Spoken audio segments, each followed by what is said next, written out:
All right. Hello and welcome back to the It's Karmic podcast with me, your host, Vika Bradford. I have someone new here on the podcast with us today. I want to welcome Tamber of Becoming Aligned. Welcome to the podcast. Thank you. Yeah, it's an honor to be here, especially as a podcast listener of yours for several years. So, yeah, it's a little bit surreal, but I think this conversation is going to be really great. We're really aligned on a lot of things. So, I'm excited to, yeah, have this conversation. Yeah, I was so glad you reached out too, because I've had this conversation funny enough with other manifestors that are like, I wanted to just like be in your DMs and I just did it. And I'm like, thank God, because that's what we need. I think everyone needs to do. Just be brave and like pop in and be like, hi, like I want to do this thing with you. I love it personally. And I find like a lot of people are nervous to do that. So I love that you were just like, hi, like I'd like to have this conversation. And I was like, yeah, here we are. Yeah, totally. Yeah, I feel like I've really been embracing all of the Aries energy Mm. that's been going on, the 2026 energy. I have an Aries Mercury too, so I'm really learning to lean into that because most of Mm. my chart is very earthy and very Okay. fixed. Yeah, I have a Taurus stellium, so yeah, actually pushing myself to get out there and share my voice. I have been doing this work for 3.5 years and Mm. connecting with people and stuff, but really in terms of actually sharing my voice, which is what we're designed to do as Yeah. manifestors, yeah, I haven't really started doing that until the last couple of months. So That yeah. makes me so happy. Tell us who you are, what got you here, what do you do? Tell us the stuff. Yeah, so obviously I'm Tamber and I'm an astrologer and intuitive guide. I have a lot of earth in my chart, like I shared. So I really like coming at astrology from a really embodied perspective and a really practical perspective as well. I'm a Virgo rising, I have a Virgo Jupiter, I have some of that Capricorn stuff from the early 90s. So yeah, quite a lot of earth in my chart. So I really like to approach astrology from that way and really be a bridge between the spiritual realm and material realm for my clients. Primarily, I've been doing that through readings for the last 3.5 years, which is very fulfilling. But also, as a manifester, it can be a little bit draining when that is the main source of income, like in our Yeah. businesses. So, yeah, since March of 2025, so it's been about a year, I've been writing on Substack as well.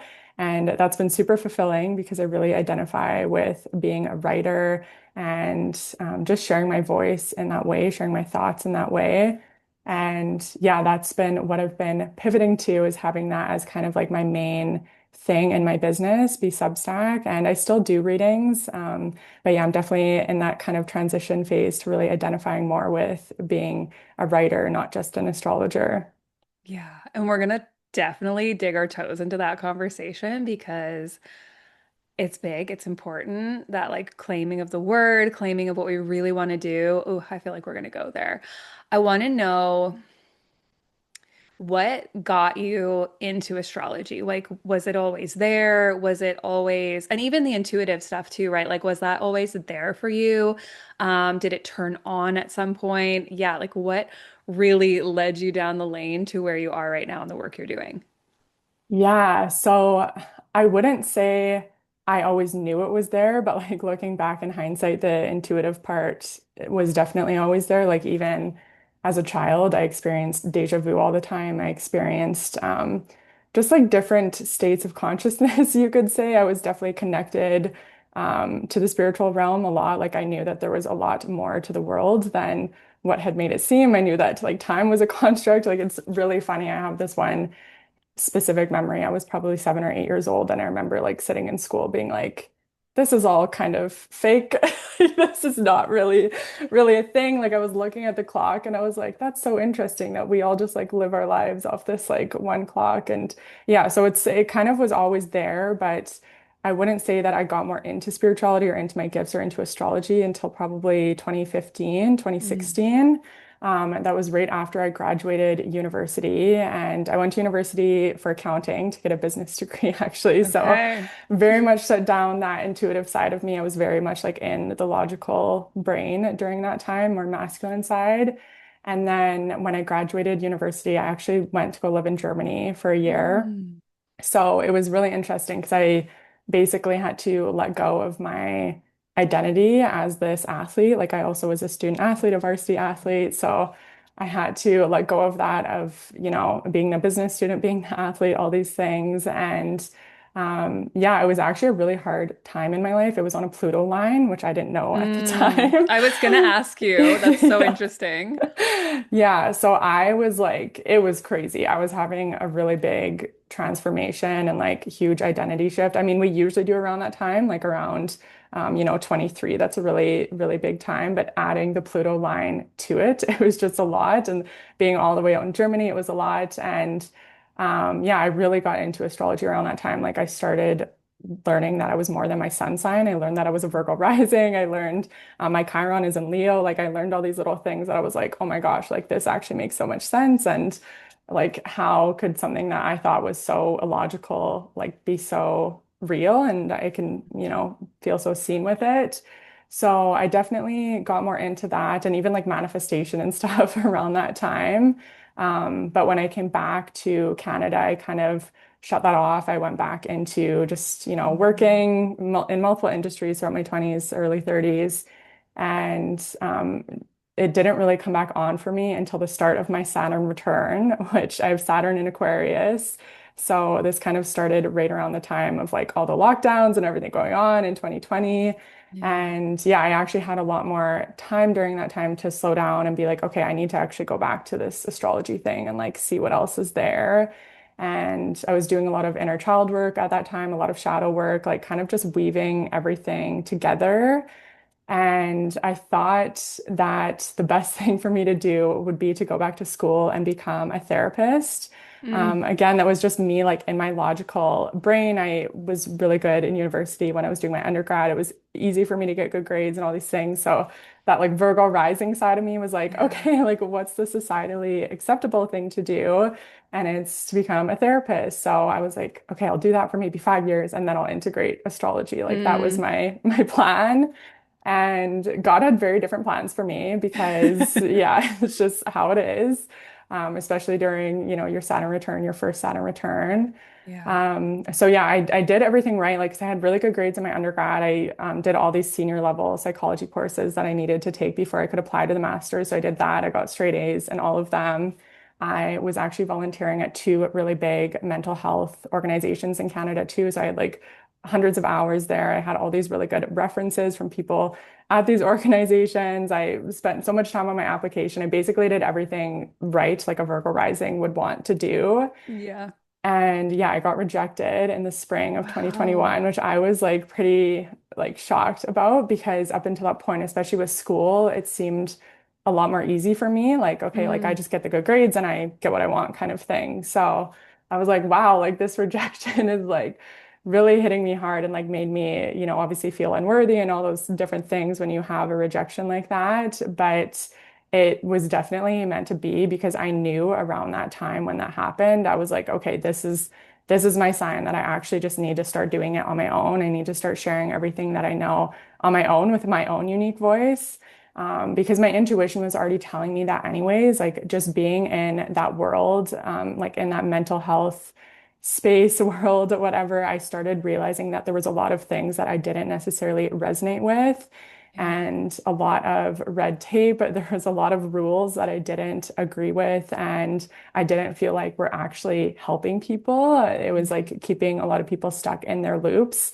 But I feel like I couldn't really share that. Otherwise, I Mhm. would be, you know, rejected or like not allowed to share Yeah. that in those spaces. So yeah, I kind of like knew it all along, but it really took like that actual hard rejection of not getting into the school that I wanted to go to be like, okay, I need to do this on my own. And right around that time too, Uranus was actually right on my sun in Taurus. Mm. So I was getting like all these insights, all these downloads, and I was like, okay, like I actually do need to become an astrologer. Like my Taurus stellium is in the ninth house. The ninth house has Mm. so much to do with astrology, spirituality, all those things. So my Venus, my sun, and my moon are all in Taurus there. So when Uranus was right on my sun, it was like, no, like you have to accept this. Like this is your path. Like you're gonna be an astrologer, whether you like it or not, whether you're ready or not. And yeah, so right after that, I took like a few months to just like hone my studies more and like give a ton of free readings to like friends and family and stuff like that. And then in Mm. October of 2022, I really stepped out and was like, okay, I'm doing this for more than just my family and Mhm. friends. And yeah, so I've been doing that alongside actually a 9 to 5, like Mm. since 2022. But I've had all these obstacles in the way trying to juggle doing a 9 to 5 and also doing my own business. And yeah, my body has really like come up against a lot of walls with doing that. So it's not really until January of this year, so January of 2026, that I really was like, okay, no, I Mm. have a lot of savings. I have much more savings than probably a lot of people would do, like or feel comfortable with having. It's just that Taurus in me that really wants that security and that stability. But Mhm. yeah, I finally was like, you know what? Like, this is a 1 year. This is definitely like a fiery year, like all the Aries energy. This is like the go-getter energy that it will reward those of us who are bold. And I was like, I need to actually practice what I preach to all my clients, and I need to go after my dreams. So yeah, I moved out to Victoria, and now I've just been focusing just on my business and just on my Substack. So Mm. that's my story. That's how I've gotten to where I am right now. I love it so much. And so in my yearbook, my quote that I wrote in there, it was one of my favorite quotes, still is fortune favors the bold. So when you said Mhm. that, I'm like, yeah, oh, that's I see you so deeply in that. It's like we just need to go for the thing. And as you're saying, like, being in the 9 to 5 and doing this work, I feel like so many people will resonate with you on that. It's like I want to take the leap, but there is this like trust fall that needs to happen in the process, and especially with Taurus wounds, where it's like, one of them is staying too long, right? Just staying too damn long, even when you know you gotta go. And then, like you said, like the wanting the security, the protection, like something to land on. Um, and both sides of what you said there feel so true. It's like having the 9 to 5 is so important, and then taking the leap is so important, and trusting the process. I'm thinking there's so many things in your story that are so resonant and important. And the amount of people I've talked to that have either gone fully into the therapy world. I myself was like, should I just become a psychologist so that I can have like some sort of accreditation to be good at what I'm already good at? So when you're saying this, I think it's so important to name like the red tape and like the fact that our brains think we need to go and get that university degree so we can be special in some way or like have the validation of the system when in reality it actually works against this work. Yeah, I totally agree with that. I like really wanted that to have that validation and to have that behind my name. But I think especially the time that we're in right now, it's like a lot of these degrees and these certifications and stuff. It's not like all of them are like not useful, but it's really like sitting with yourself first, especially for those of us who are here to be like leaders and Yeah. here to pave the path on our own ways. If we already know what we're doing, if we already have these skills, and so many people did share that with me, like one of the organizations I was at was a crisis line. Hmm. And pretty much every single supervisor, every single person that I worked with just could not stop sharing how much I was good at what I did and how, Mm. good I was at calming people down or helping get people grounded and helping people see the light at the end of the tunnel and all these different Yeah. things. And I was like, okay, so why am I now going to make myself go through like 2 to 3 years of school and then like another couple years of just kind of grinding it out in like more of an intern type level? So yeah, it's really important that people know that they don't have to get these specific degrees or yeah, certifications, and really just trust that they have the Yeah. knowledge within themselves already. I think that's really what we're shifting into is like out of the very Capricornian, like systematic control, authoritative, like you have to do it this way, and into this more like uh, someone who is meant to do this work doesn't need all these like governing laws. Like obviously there needs to be deep responsibility and like deep commitment to the work, but yeah, I think this is really important. Let's shift into the conversation about that you mentioned earlier about like owning the writer, owning being the writer, because I'm sure that was a big piece of your story. It's like I'm assuming this all existed within you already, and then like stepping fully into it. Let's talk about that. Yeah, so I mean, I think I just identified so much with being like the more logical one or like the business minded one or like better with math or things like that and like not very creative. Like I just Yeah. identified with that so much, even from being in like elementary school. Like I had people telling me that, like teachers and my parents, and like it's not like they were doing that in a bad way. They were just like, this is exciting. Like you're good at math Yeah. and you're gonna be able to do whatever kind of degree you want in university. And I was told like you should get a business degree or a science degree or something that you can actually use. So I Yeah. think that was just so in my like psyche from probably 12, 13, 14 on, and especially being an athlete, like playing hockey and looking to get into university that way. I was like, okay, well, I need to like have really good grades. I need to be doing some kind of um, I don't know, yeah, degree that actually makes sense too. So I just identified with that for so long. And then when I got out of university, when I graduated and I moved to Germany and I had that time to really think, okay, like what do I want? Because I actually don't see myself being an accountant, which I was really I wouldn't say like scared, but I just felt like I was going to let down so many of my family Mm. members. And to be honest, like I didn't let like any of them down. Like I'm actually really lucky. I do have a lot of support from my mom and dad specifically. So I know that's not the case for a lot of people, but I think I just built it up so much in my mind that I am this person that's going to be an accountant for the rest of my life. Mm. But yeah, so when it was that year after I'd graduated and I was like, okay, well, I'm definitely not ready to be an accountant, but I still feel like I need to do something within this realm. I was trying to figure it out, but I started reading all of these books on creativity and writing. So this is, yeah, like Mm. 10 years ago, 2015, 2016. I read Big Magic and Hmm. yeah, so that was a really big one that I was like, oh man, okay, like maybe I'm actually a lot more creative or wanting to go down this creative path than I realized. Yeah. And the other really big one that I read was called The War of Art. Mm. Yeah, by Stephen Pressfield. I think that's what Okay. it's called. And it's funny that I even like picked up those books because before that I was never writing. Like when you do a business degree, you don't really have to write that much. So Yeah. I was like, okay, why am I so drawn to these books? So I just remember reading them and there was something that was inside of me that was like, I am actually meant to be a writer. Like I know that I'm meant to Mm. be a writer. But again, like I just kind of like had that lay dormant from like 2016 to like 2020. Mm. And then when I was doing all that like inner child work, that shadow work, all those things, and learning about astrology, just even me writing for myself, like in my journals or on my notes app and on like Google Docs, Yeah. all these different things, I was like, okay, I actually really like writing. I really get a lot of fulfillment out of it. So I started getting a little bit more comfortable with my voice, a little bit more comfortable, and yeah, shifting into being an astrologer. You obviously are kind of forced to be a writer Yeah. in a little bit, yeah. So I was like, okay, I'm writing all these short form posts on Instagram, and I just felt that I really wanted more and I wanted more of that depth. And I also didn't feel like I was sharing everything that I knew. Yeah. Yeah, even when I talked to clients or I talked to my friends, and they were like, well, you know so much more than what it seems like you know from what you share online.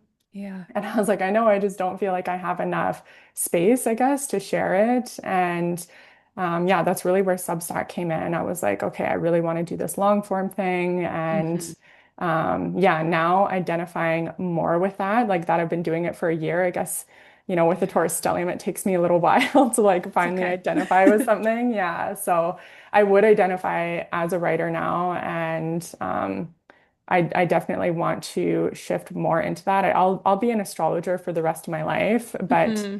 the actual identity of being a writer, I feel like that holds so much more weight for me, almost in a Mm. sense. Like yeah, it's interesting when you think about what certain words mean for you and yeah, really Yeah. feel into it. So that's kind of where I'm at with identifying as being a writer.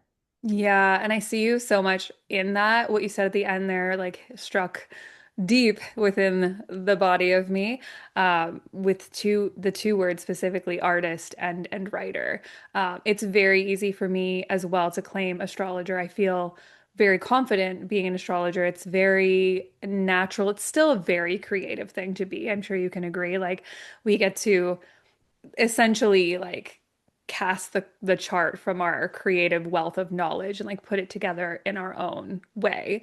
Um, but there's something about like the word writer and artist for me that in the last year I've been claiming, and I'm like, how has this been so hard for me to like accept that I have been this since I've been a child? Like, I did drama camp as a child. I did talent shows. I was singing. I was like I was writing little songs. They're just poems, but like I would like write little like songs with tunes that I forgot, obviously. I have a book full of just like writing, and like I wrote like books when I was a kid. I wrote a novel, but there's still this big piece of me until last year. So last year I turned 35. And that's when I finally was like, oh, I guess I'm a writer. Like, I guess I'm an artist. I guess I'm a creative. Even during my whole time as an astrologer, I'm like, no, no, like I'm just an astrologer.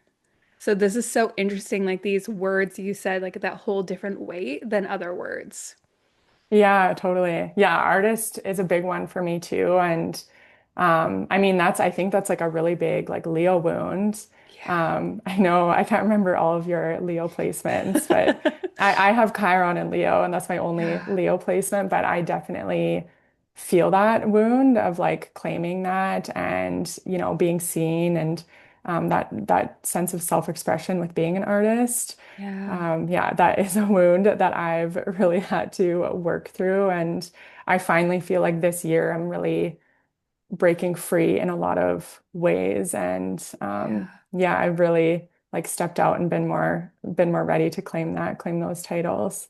Is your Saturn degree, is it early in the Saturn? No, it's in the It's middle later. degrees. It's at Okay. 17 degrees. Yeah. So my Okay. Chiron is at 4 degrees. Okay, So so Pluto is just starting to oppose your Chiron. yes, yeah. Okay, this makes so much Yeah. sense. I was gonna say, is it your Saturn getting hit by Pluto right now, or is it your Chiron? It's So my it's your Chiron. Chiron. Yeah. Fascinating. Yeah, Well, the and amount my Venus too. My your Venus and Venus too Taurus. by They're square. yeah, Oh by my square. goodness. Okay, so yeah, the amount of people I've been sitting with that have early degree Leo placements that are finally like owning this piece of them and like releasing the performative nature, the need to like wear all these masks and like owning that, yeah, I am an artist or I am a creative or I do want to be seen and I actually am good at what I do has been fascinating. As we're talking right now, Pluto has just started opposing my Jupiter, which is also Mm, 1 degree away from my nodes. So I'm like, okay. And all that's been coming through as I anticipated this being rough, and maybe it will be, but is just this big inner drop in that's like, you are actually good at what you do. You are actually mm. really worthy of being seen. You are actually meant to be seen. And I'm like, that is not what I expected from this transit. Yeah, I know. Yeah, Pluto transits I feel like can be like hard to predict. It's Hmm. almost like similar to a Uranus transit. It's obviously not the same, but it's Yeah. I think yeah, I will usually kind of maybe expect the worst. That's I don't know, Yes. all the fixed energy in my chart. I'm like, okay, we need Ditto. to be practical. Like what's the worst thing that could Yeah. happen? But I think like for those of us that have been doing the work and, Hmm. actually going deeper. Like Pluto obviously cares so much about going deeper. Like Yeah. it's really rewarding. This whole Pluto and Aquarius transit is going to really reward us. And Yeah. we're meant to be the leaders. Like during this transit, we can't just pretend to be leaders anymore. We actually have to feel it in our Hmm. bodies and really Yeah. claim it. And I think, yeah, when it's at these early degrees and especially aspecting our personal placements and stuff like that, Hmm. it's really challenging us to do that this Yeah. year. Yeah, it feels like a big detoxification of like whatever Pluto is touching, right? So if anyone else is listening, having, Pluto touching these fixed energies specifically, like the opposing or conjunctions or squares. Yeah, we expect the unexpected for any transit, but it is this detoxification of like what's not working, right? So that feels big. And as we're speaking to that, it's like I think. this is a big part of why so many people are wanting to leave social media platforms that feel performative, right? That feel, like you mentioned earlier, like they're sucking the literal life force out of us. And Instagram's such an interesting one because it's like, I loved it for so long, like so long. I felt like a deep love for it. But then when I look back, I'm like, there was still this deep addiction and need to perform. And um, I've also been sitting a lot with, and I've talked to a lot of people about this too, is like this like leaky energy on Instagram Mm, too, where people just expect to be able to take from you, just take, take, take with no true exchange. So that's felt big as well. I'm interested on your thoughts on like, yeah, the transition, a lot of people out of Instagram and the performative and yeah, all of it. yeah, so I've been having an interesting relationship with Instagram. I would say probably over the last year as well. Yeah. I was really thinking, do I want to be on Instagram anymore? Do I want to just focus on Threads and Substack? And I saw a lot of other people doing that as well. As a manifestor, though, we need to make these decisions on our own and Yes, we really, do. yeah, not be comparing too much or not just do a strategy or, make a move just Yeah. because someone else did. But I think like what I came to was, yeah, there was a lot of leaky energy, even just me going on Instagram to like respond to comments or respond to DMs, I would then get sucked into looking at Yes. reels and looking at what everyone else is doing. And especially as a manifestor, I mean, I think this is important for everyone, but really like there's certain natal chart placements and there's, certain Yeah. human design energetics and stuff where we're really meant to stay in our own lane and not Hmm. be too distracted and not be comparing ourselves. So yeah, I definitely felt that as an energy suck. So I knew kind of heading into this year, I didn't want to be putting so much energy into it and caring so much about the likes and the engagement and all that, because I know for a lot of people, a lot of business owners, a lot of astrologers, like it has gone down in the past year.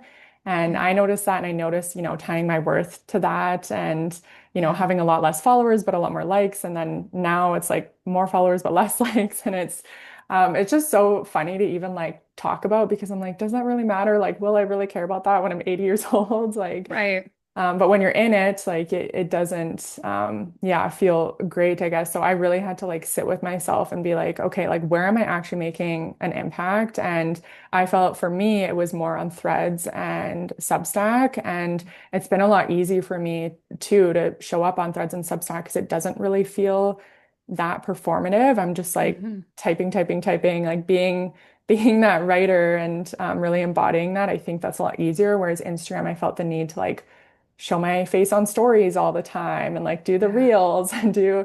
do those things. And I do think that there's something to be said for like working through the fear of being seen and not being afraid of being on camera and all those things. But some of us are more designed for writing and speaking and not necessarily being on camera all the time. Hmm. So yeah, right now I'm still on Instagram. I'm just not prioritizing it. Yeah. And yeah, I'm really working on just being on my own lane, focusing on my own ideas, my own intuition coming through, because if you're not doing that, it's really easy to like get sucked into what everyone else is doing. Yeah, I really felt that, especially like you said, like different astrology charts, different human design profile or author I can't even remember. Profiles, authorities, whatever word you want to throw out here. And then like, yeah, just like highly sensitive people, and then how overstrung our nervous systems are at this point. It's like some people can go on there and not make it a thing, not make it about our self-worth, not make it like this story that yeah, the amount of likes I get actually equals my worth. Like some people can do that and there's no issue, and then some people can't. There's no separation, and I found that was a big piece of mine as well, especially as things started to plummet real hard in the last couple of years. And it just felt like, why am I giving so much to this thing that I'm not actually receiving from? That felt like the exchange, and it was not to anyone who's following me fault. It was to the algorithms, Mhm. design. And as I let go of it, and now I'm sitting with, do I just want to like make it like this little portfolio where I can just like post, yesterday I did actually just put like one of my Substack articles as just like one post and just was like, if you want to read more, go to Substack, right? And I'm like, there's this energy around like it could be just this portfolio, it could be nothing. I could walk away completely. I will say walking away completely felt like my whole body sighed, like my whole Mm, nervous system was like, I'm free. Oh my God, I never want to look at this thing ever again. But it can be whatever we want it to be. But I think being aware of what it has become to us, if it's like draining us, if we're getting lost in the over scroll, because I noticed the same thing. I'd go on and I'd instantly be lost in the feed. And I'd be like, why am I doing this? Like, what am I looking at right now? And not scrolling videos anymore has like changed my brain over the last few months. So it's so interesting to see, yeah, like the feeling in my body. And like also I could go back, right? But I could operate in it different. And what happens when we go over to, say, a platform that feels like fulfilling, like Substack or Threads is fun. Threads is just fun to like be there. But I agree with you fully in like that. I don't think we're all meant to be seen all the time. It's, I think, exhausting on our nervous systems to be seen all the time, to be on all the time in that way. yeah, yeah, I totally feel that way. I feel like, especially as feminine beings, like Yeah. we're not meant to just be, pushing out 4 reels a week or and Mm-mm. doing a live and doing a Substack live and going on YouTube. Yeah. And we're really not designed that way, like all feminine beings. And then especially Yeah. if we have certain energetics, like if we have a lot more earth and water in our charts where we are meant to be a little bit more inward. Hmm. And as manifestors or like projectors in human design, we are meant to be a little bit more inward and stuff like that. So yeah, I'm definitely working through that right now with making sure I don't get caught in scrolling too. I definitely have Hmm. changed my relationship with that a lot, especially since I left the 9 to 5 world. I feel like Yeah. that would be a really big, what I thought was a release is just to, scroll during my lunch break or like Mm. scroll as soon as I got home, just because I was so exhausted from work and felt like yeah, didn't really have the energy to do anything but that. But yeah, Yeah. over the last few months, doing that less and less and less has really started to change my brain. And I know when I do like completely cut that off, because right now I'm probably only scrolling on Instagram for like 10 minutes a day. But to me, I Mm. know that's still too Mm. much. Yeah. And it's crazy because when I talk to some friends about it, they'll be like, oh, I scrolled on TikTok for an hour. And Yeah. like in my mind, I'm like, I actually think that my brain cells would like shut Melt. down or Just something. Like melt. I'm like, I don't know. I'm like, they're already melting at like 10 minutes. So, but I now know. like I've been working to getting to even like, no, like even when I go on to post something for myself, like I just need to get off right away and like, Yeah. yeah, not be sucked into that. Because I do think that's only going to be accelerated too, like in the Mm-hmm. years to come with Uranus Mm-hmm. re-entering Gemini. And like so many of us, especially in what we're doing with what we're sharing, with how we're helping, we're really not, you know, meant to be distracted. And this is why all Yeah. these distractions are really being amplified right now with not only the news and mainstream media, but obviously social media. Like Yeah. all of these distractions are happening by design to really pull us away from being motivated to do what we want, to have a little bit more tunnel vision on, Yeah. what we're here to do, focusing on our vision. Because when we are distracted, we're basically not really getting that much done during the day because we're just so plugged into what everyone else is doing. Yeah. Yeah, that right there. Would you say now that you're being like conscious about the time you're spending, I would say in other people's fields, like in the global field of noise, would you say like you can hear yourself better now? Like you're hearing your thoughts better, your downloads, like your consciousness, are you feeling more tapped in? Oh yeah, like my intuition has been so strong just even in the Yeah. last like 2 or 3 weeks. Um, yeah, I think it's funny because I've always known, or I haven't always known, but since about 2015, 2016, I started realizing like, okay, I actually can pick up on these subtle energetics a lot more than maybe other people, or even just like seeing different signs or different omens or different things like that, I started really realizing my ability to connect to that back then. So like 10 years ago. And then, yeah, even when I was like, okay, I'm going to claim being an astrologer and sharing that, and Mhm. also claiming the title of being an intuitive guide, I really claimed that because I realized in all of my friends' lives and in the clients that I was starting to help, I just had this ability to see certain things and to help them and to understand what they were working through. Like I would never really ask a client what they wanted to work through when they booked a reading. I would just know, like I would just get the Mhm. download and be like, okay, they want to focus on business, or like they want to Mhm. focus on even finding what their purpose is, or like finding what they want to do for business, or they want to focus on when they can um, maybe leave that relationship or something like that. I Yeah. always just had this intuitive knowing, which has been great, but I think, yeah, it was so clouded because I was just scrolling on social media all the time. I was really plugged into that matrix, you could call it, when I was working a nine to Yeah. five job because I had to be in a totally different identity. And yeah, over the last couple of months, I've definitely felt my intuition come back a lot more online. And then even just in the last 2 or 3 weeks, I'm like, okay, Yeah. and because I'm walking down to the ocean every day, I'm walking through nature every day. Like that is so important too. I don't think people Mm. realize like it's one thing to um, I don't know, like just maybe like do a workout class every day and like go for a walk in the city every day. But it's a whole other thing to actually be connected like in nature and be staring at like green, staring at like blues, like staring at different Yeah. colors.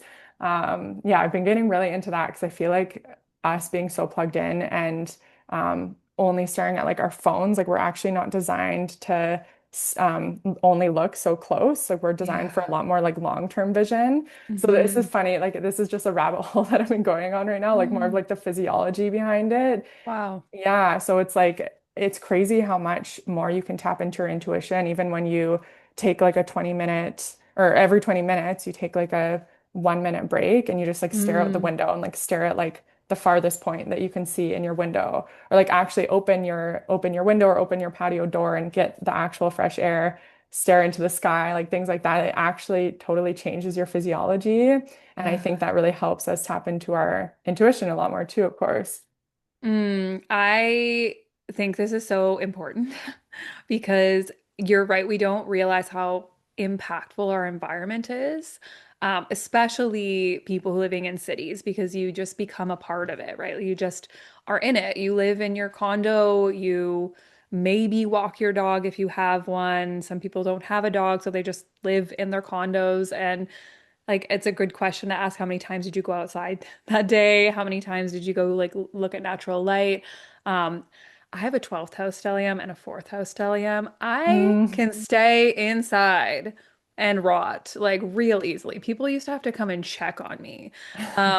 And now I'm very consciously working with the part of me that like goes outside, right? Like I live in a very tiny little place in the mountains and it's all I live on a mountain, so it's all, forest around me and making sure I go outside several times per day and doing exactly what you said, like whether I'm staring at the lake or I'm staring off in the distance or I'm just letting the sun like bathe me, even the cloud.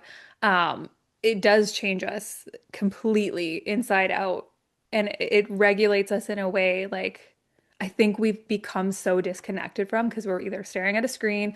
Literally, I was thinking this morning, taking a poop. I was like, how many times do I poop with my phone in my hand? I'm like, and then I was thinking, I was like, I'm gonna go online and just be like, how many times did you shit this week with your phone in your hand? Like, let's be honest about it.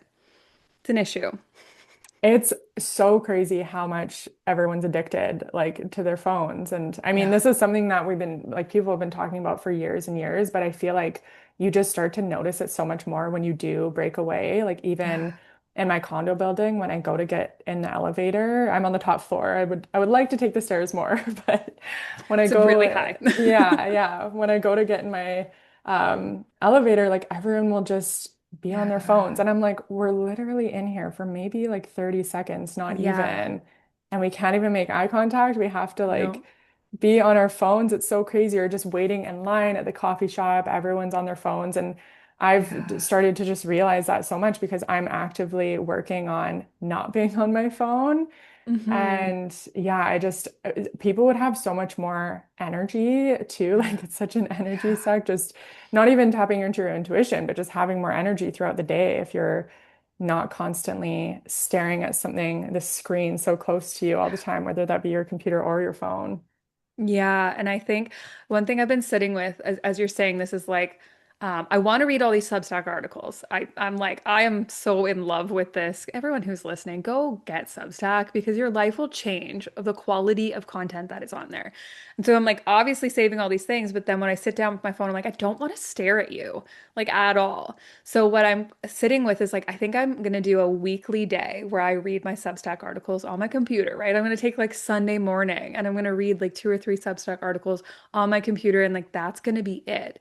And as I'm thinking about doing that, I'm like, how fundamentally different is that thought process than I'm gonna sit in front of my phone and scroll Instagram or TikTok or even Pinterest. And I'm obsessed with Pinterest, like I own it.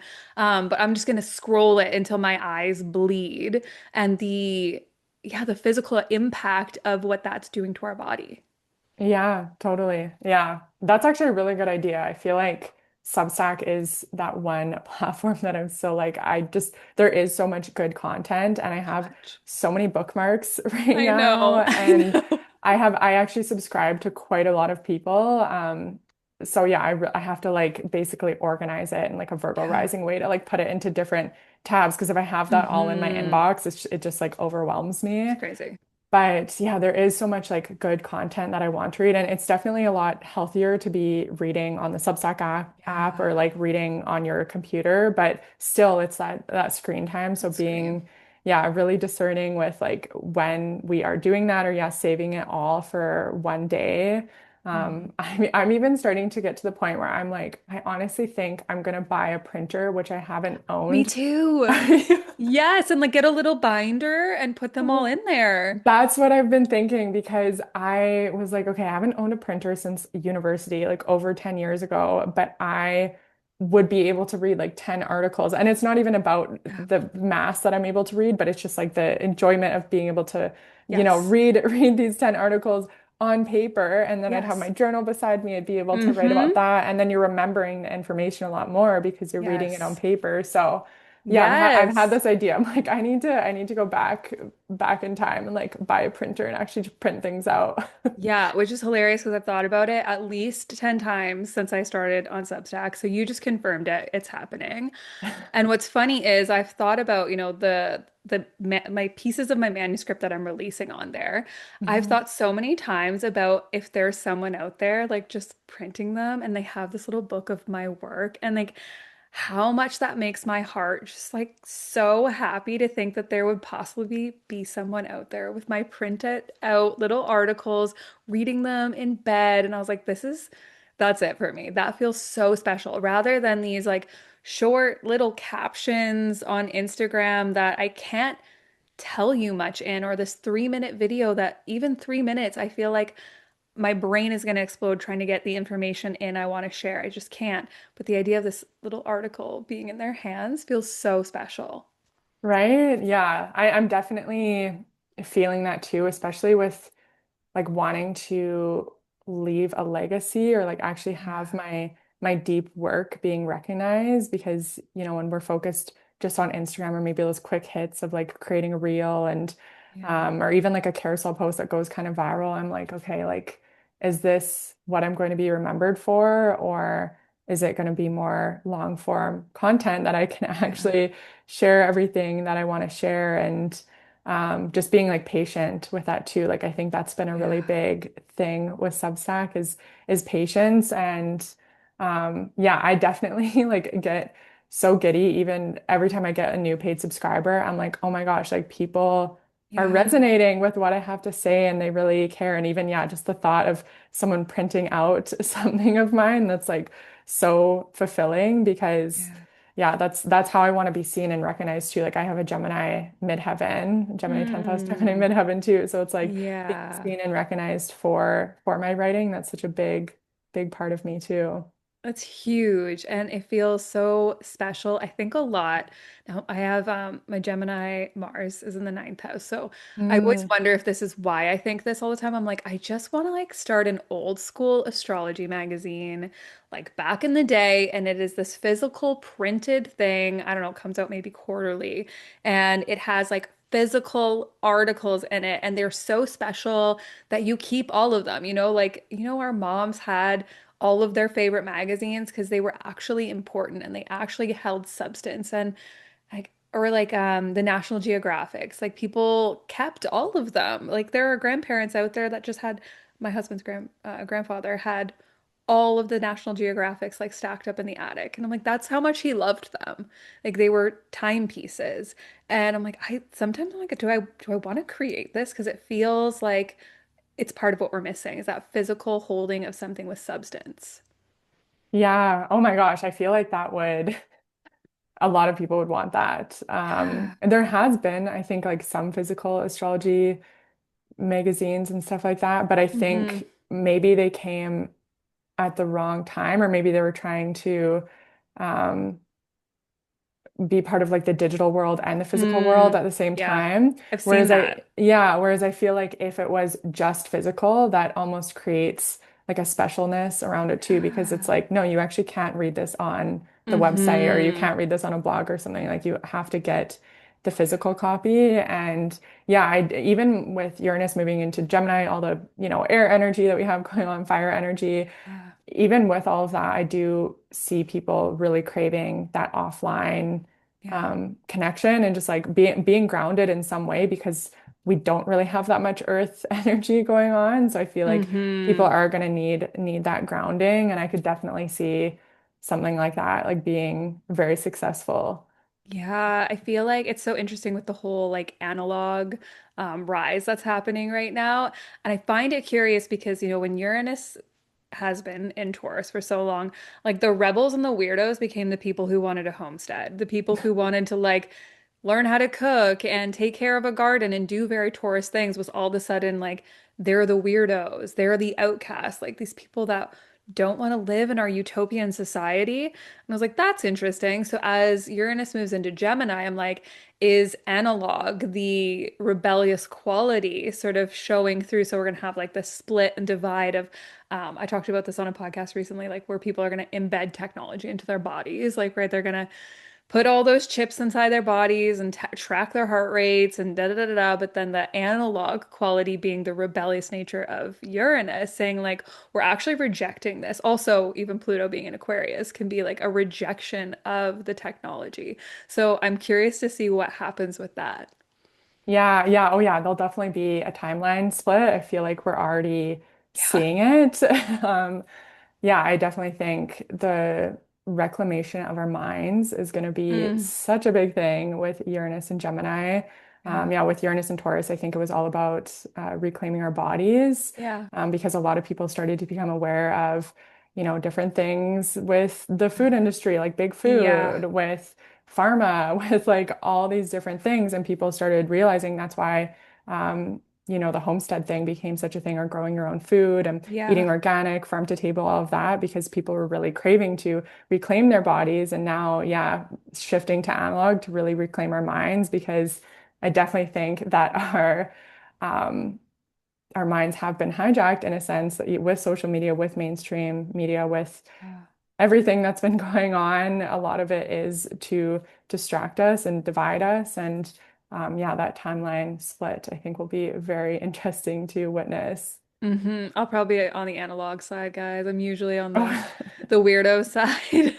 well, that's why I wanted to move to Victoria as well, just because I knew that there was going to be so many more opportunities for me to Mm, do different events and do more in-person readings. That's something that I'm yeah. shifting a lot more to, because even doing an in-person reading with someone's printout of their natal chart, like I'll, Yeah. print out their transits, their natal chart, and just sitting in a coffee shop doing a reading that way is so much more beneficial, I think, like for both Mm, parties. Like it's that equal energetic exchange, and then it's not as energetically draining as like being on a Google Meet or a Zoom for, yeah. an hour and a half. So yeah, Hmm. I definitely see like a lot of people shifting more to that too, Yeah. like the in-person work as I've well. heard a lot of different astrologers wanting and craving that, like, yeah, going to events and connecting face to face. I think about it a lot, and then I'm like, do I want people in my home? But my 12th house, fourth house is like, but there is like this craving I've had deeply to like do community events again. In my past life, I was a yoga teacher and I loved teaching workshops. I loved being, in the classes with like lots of bodies in the room, like teaching felt so impactful. So I've been thinking a lot about that too. And as I've been talking to more people, it seems like that craving is like going up again. Yeah, totally. Yeah. I love this so much. What would you say to anyone who's kind of like sitting in the weird space that we're both sitting in?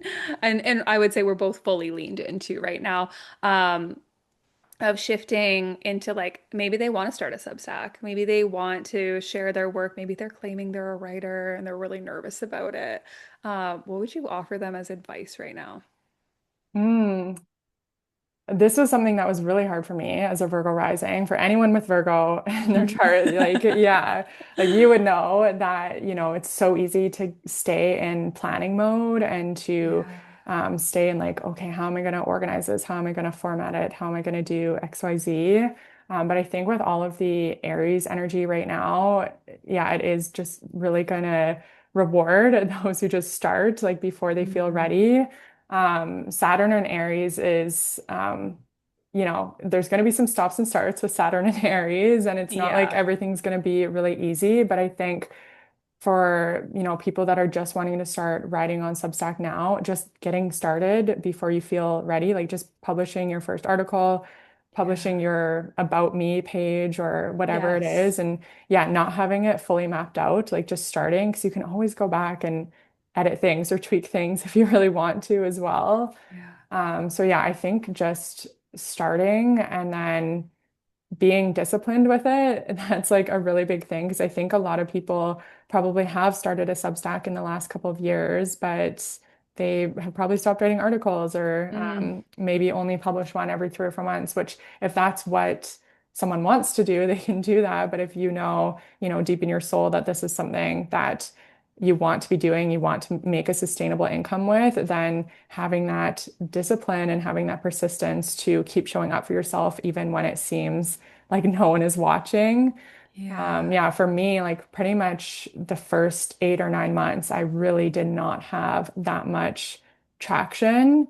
Yeah. Like my mom was liking all of my Aw, I love all of that. my articles, and I had, some previous clients and stuff like liking things and paid subscribers that way. But it really wasn't until I probably hit like 9 months in Uh, that I started seeing a lot more traction with it. And now it's uh, regular for me to get paid subscribers on a regular basis. So I think just like really sticking to it and mm-hmm. not doing it because a lot of people are doing it right now, because a lot of people are moving to Substack. Yeah. Yeah. Yeah, just really sitting with yourself and sitting with your intuition, knowing if this is the platform that you want to share your message Yeah. on, and then yeah, sticking to it, being disciplined, trying to stick to a schedule with maybe once a week or at least once every Yeah. 2 weeks, and hmm not letting yourself waver from that.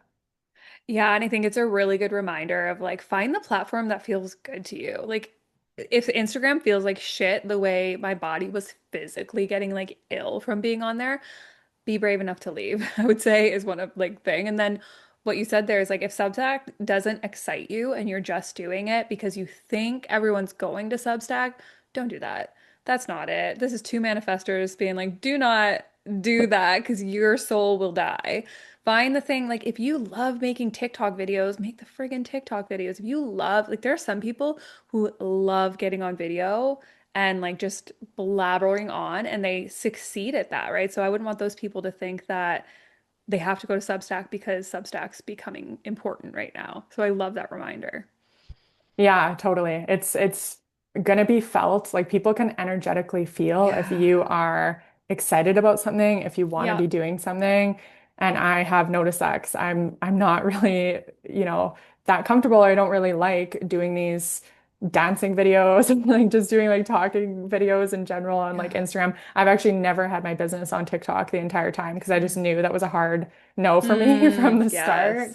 So yeah, just really sitting with yourself and thinking like, okay, like do I actually find enjoyment in this? Because that's going to Yeah. energetically translate and people will be able to feel that when they are reading your content Yeah, or you watching can. your content. Yeah.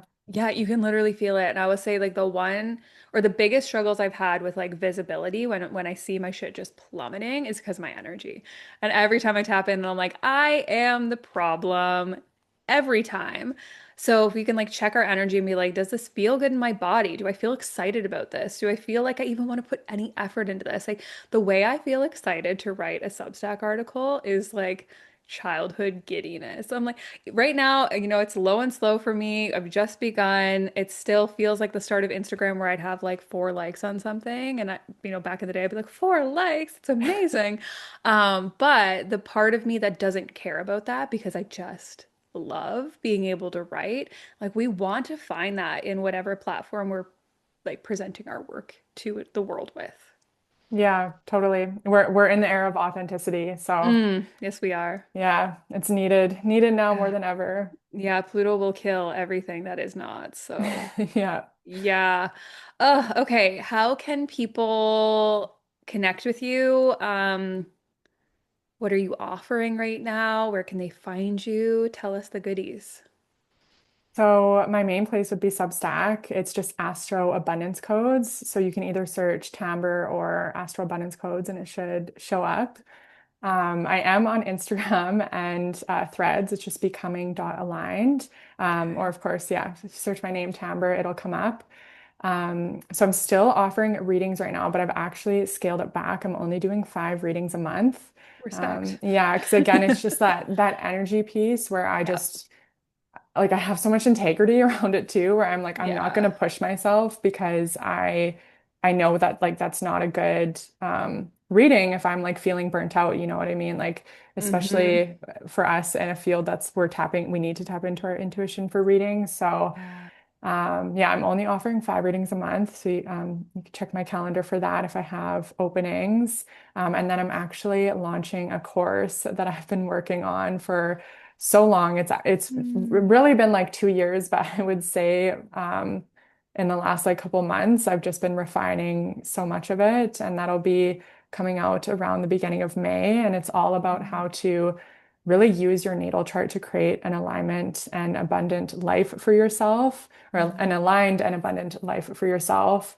Again, I really care about bringing astrology down to the material world, bringing it, Yeah. with a lot of tangible and practical applications. And this course, I originally was just going to have the astrology of all of it, but I ended up blending so much more with the Mm. energetics of money, the truth behind money, because I feel like that's a whole other conversation we could have another time.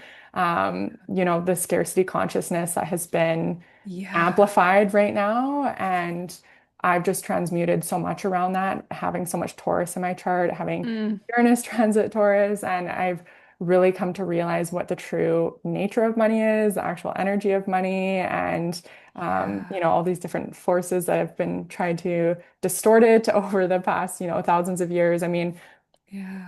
a lot of the financial systems that we operate in right now have been massively distorted over the last like 120 years specifically. But Hmm. yeah, this is a whole thing because Another podcast that will be right? coming. Yeah. But I wanted to share a lot of that in there as Yeah. well because I was like, okay, I have all these codes about money and energy and spirituality and inner healing and all these like practical aspects too. So I was like, okay, I need a place to put this all. And it was funny because Yeah. this all came to me when people are saying, courses are dying or courses Mm. are not a thing anymore. And I was just kind of like, nope, I don't care. Like I'm still gonna do this because I know that it's valuable. So yeah, that's something that I'm probably the most excited about that's coming out pretty soon. I love this. It feels so Taurus aligned. Like I'm like, yes, you look at you just live in that energy. It sounds wonderful. So, and I also love that you're just like, no, no, I'm gonna do what I want. Very manifestor of you. We will not be told what to do. Exactly. Yeah. Amazing. Okay. I will be sure to link for everyone listening all of those places in the show notes so you guys can find Tamber easily.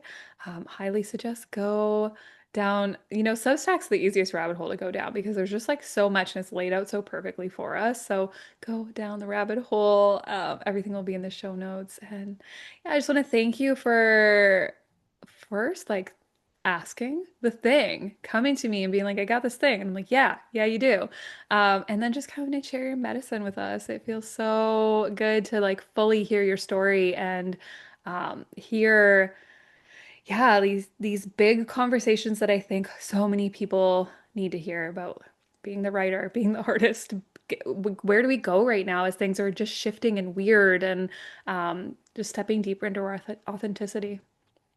Yeah. Yeah, this was a great conversation. So Thank you good. so much for having me. Again, it's so surreal having, listened to your podcast for a few years, but I feel like there's so much more that we could dive Hmm. into, when two Yeah, manifestors get together and that I that know. throat chakra gets going. I feel like we could dive into so much more.